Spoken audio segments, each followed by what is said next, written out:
मोहम्मद पैगंबर ने कहा, खैरुन्नास अनफअहुम लिन्नास, बेहतरीन लोग वो हैं जो लोगों के लिए बेहतर होते हैं।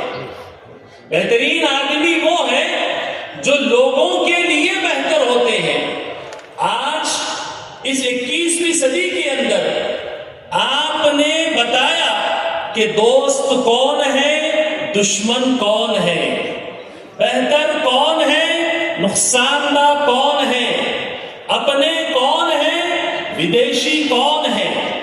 ये बामसेफ ही का सबसे बड़ा कारनामा था कि उसने बताया कि 54% ओबीसी को उसके हक और अधिकार से भारत की आजादी के बाद से अब तक वंचित रखा गया है। यह बामसेफ ही की कुर्बानी थी कि उसने शेड्यूल कास्ट के लोगों पर हो रहे जुल्म और अत्याचार का पूरे नेशनल लेवल पर प्रचार प्रसार किया। ये बामसेफ ही की वजह से आज शेड्यूल ट्राइब के सिलसिले में बड़े लेवल पर आवाज उठाई जा रही है। और अगर मैं माइनॉरिटीज की बात करूं तो स्पेशली मुस्लिम माइनॉरिटी को आपने ये बताया कि पूरे मुसलमान इस भारत के देशी हैं और 3.5% मनुवादी ये विदेशी हैं। आपने बताया कि मुसलमानों का डीएनए यहाँ के एससी, एसटी, ओबीसी और माइनॉरिटीज से मिलता है और माइकल बामशेट की रिपोर्ट पेश की।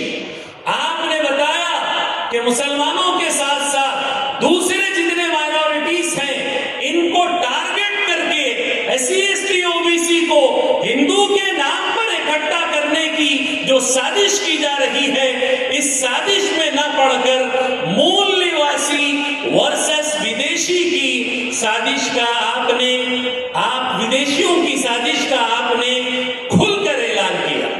साथियों, और टेक्नोलॉजी का जमाना है, हम किसी लोकेशन पर पहुंचना चाहते हैं तो मैप के अंदर उसका नाम लिख देते हैं, वो लोकेशन हमको वहां तक पहुंचा देता है।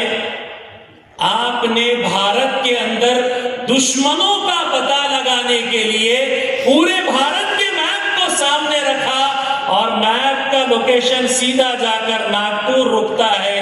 6 अक्टूबर 2022 को 4.5 लाख लोग नागपुर हेडक्वार्टर का घेराव करते हैं, वो आपके नेतृत्व में होता है। और ये बताया गया, नेशनल लेवल पर बताया गया कि दोस्त कौन है और दुश्मन कौन है। साथियों, आज यहां पर हम एक बात अरबी जबान में कही जाती है, वल फज़्लु अला मा शहिदत बिहिल अअदा, बेहतरी तो उसमें है कि दुश्मन भी आपकी बेहतरी की गवाही दे, बड़ाई तो उसमें है कि दुश्मन भी आपकी बड़ाई की गवाही दे।